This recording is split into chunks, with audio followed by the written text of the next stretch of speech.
Welcome, Chuggalos, to the Island episode of the Brew Crew podcast. I'm so excited to bring you guys a smattering of what is available here on the Cayman Islands. Here, I'm just going to take you, I've been trying to adjust I was going to have that as my backdrop. We're out on Bio Bay right there. But unfortunately, just with the camera that's integrated with this surface, I'm not able to balance the tones. But I have a smattering of beers that are available on the island. A little bit about the Cayman Islands, population about 65,000. They have 3 distinct breweries. The interesting thing is I think this island is kind of ran like a racket. So a lot of the liquor stores, there's a couple, Jock Scott, which is the big chain, Blackbeard's. If you can't find it at one liquor store, they'll tell you to go to another one. But the thing that we've discovered being here is they pretty much run them like a racket, and even though it's not available at the one location, it's probably not going to be available at the second location either. So if there's something very specific that you're after, you're going to have to jump outside of a chain to get it. But so the interesting thing with 2 distinct craft breweries here and one gastropub that does some experimental stuff is you get a smattering of beers, but not anything like adventurous or experimental or anything like that. It's going to be ho-hum things that they know are going to sell because they don't have the ability to cast it off to a wide range of people. So anyways, we're going to go with a few offerings. So this is White Tip Lager. This is from Cayman Brewing Company. This is the largest brewer on the island. And then they have a couple more offerings, like an Iron Shore Bock. It's been very popular in my group. Then you have your K-Brew, and then their K-Brew Light. So this would be like your Miller Lite, Bud Light. Even though, so this is a 5% ale. Then my 2 favorites thus far, Shell Shock. These are the 2 competing companies, and then we'll get to the second brewer. Shell Shock IPA. So this is a dry hop, more of a WIPA.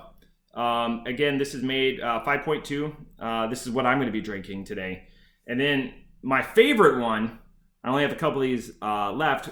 Clever name, 1981, 19 degrees north, 81 degrees west Brewing Company. And this is a tropical IPA. Now, if you follow me on Untapped, this is a WIPA, and this is more of a East Coast darker IPA, or just more cloudy. We'll go with that. This is actually my favorite, but I can't find this everywhere, so I only have a couple of these left. So I'm going to go with the Shell Shock. And again, check out more of their information. So 1981 Brewing. And the interesting thing, drinking here, as I go to Sheath. So the first day we show up, because it's kind of story time, and we go to the liquor store, and he's like, I'm trying to find craft beer. And again, very, very, very small selection. They just go with like the main safe beers, if you will, the Miller Lights, the Bud Lights, and all that. And he goes, oh, if you like this, because I was buying some ginger beer that weren't island specific. Dragon Stout. This is this is not a bad beer. This is out of Jamaica, though. A lot of ginger beer out of Jamaica. Great pod. Is it's legal to have open containers in your vehicle as long as the driver's not drinking. So there was a couple that I was really excited about.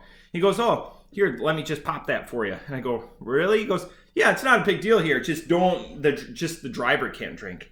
So there's been a couple of times where, go to the liquor store or whatever, really excited to try something that's chilled, and then they just pop it right there and you're in the vehicle.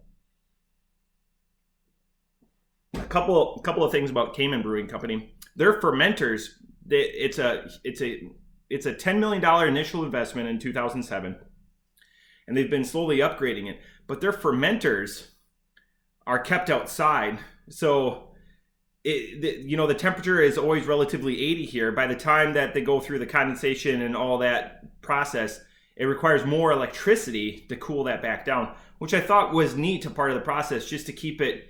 It's cheaper, longer, I guess, to keep that stuff outside rather than house it all in their 6,500 square foot facility. And you can find out more about them at CIB, Cayman Island Brewing .ky. Not KY jelly, you sickos, but KY. That's the country code for the Caymans. And then other interesting thing here, besides being able to have open containers in your vehicles, is you only have to be 18 here to drink. So that annoying pop-up that we've always talked about, JT and I have always talked about when you go to the website, verify, Cayman Island Brewing is actually pretty cheeky about it. They're like, we find that you go to this, we're going to tell your mom, which is hilarious. But they just ask if you're legal to drink, where 1981 Brewing will actually ask if you're over 18.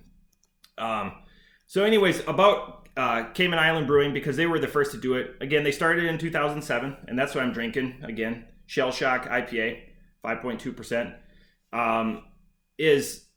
They started with a $10 million endowment or investment, and then they realized that they needed to start upgrading it a little bit more because they were the only game in town and the demand was there. So they have a tap room now. In the last 5 years, they've doubled their size, and now they finally have tour and events, because before they were production only. So since 2018, they've been offering tours and having more of being a destination rather than, oh yeah, that's the brewery over there. Imagine starting that, and then 2020, because the Caymans shut down really hard during COVID. We were only able to come here in March because they just relaxed their standards back in December and January, where even 12 and below you had to be vaccinated. And if you follow the news or whatever, it just took a while for kids to be able to be vaccinated. And the nice thing compared to some of the other islands is Cayman Island Brewing is actually Caymani owned. So it's not owned by European or outside investors. It's owned by money. So that's awesome that the work and every effort that they put into making a quality product, all of that effort stays here. So the nice thing about this is it's good. I was worried that I wouldn't be able to find an IPA here. Again, you get all the trappings with this. It's just one note. That's the one thing that you're going to get with beers in the Cayman Islands. All of them are going to be one note. You're not going to get like your sour. I doubt that there's any lactose beers on the island or any fruited, anything like a Berliner Weiss or a Goes. I've asked for sours at a couple of places. A couple of people didn't even know what I was talking about, and then a couple of people would laugh at me. But it's not the best place to go if you're a beer drinker. But honestly, the scenery, the mixed drinks, I find very few people in life that are exclusively beer drinkers, that won't take part in all the, rum is like, it's got to be the national drink here. Everyone's drinking rum, but their spirits game is very strong here. Bottles of wine, everything's flowing, everyone's having a good time. So this could easily be a standard.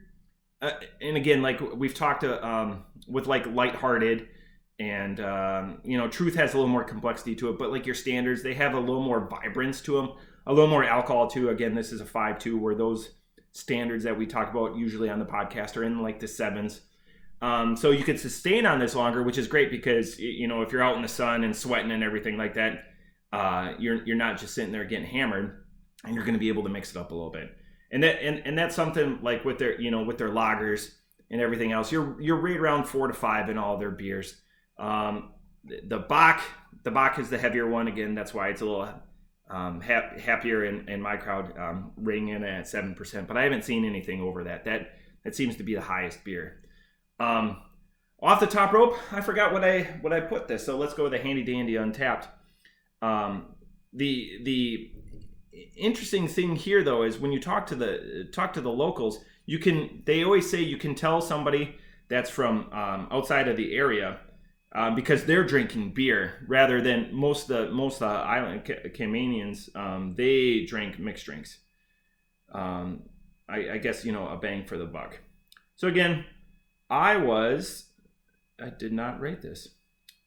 Great. I'm glad that I'm doing this rate for you. Off the top rope, knowing that I'm on an island and everything, this is a solid 4. And I would give the 1981, which again is a tropical East Coast inspired. It even says it on the can. I would give this would be something if I wasn't worried about weight. I would bring a bunch of this home and share it with friends. This is easily a 4.5. But again, this is a good beer, as I keep showing the koozie. Been to so many different countries, Ryan. Again, dry hopped, shell shock, IPA, West Coast, whippa, 5.2%. Off the top rope, 4. This is a solid 4. That's it for Island Time. We will be coming back to you guys next Monday with a regular scheduled episode, and it'll be great. Can't wait to see you then. Cheers.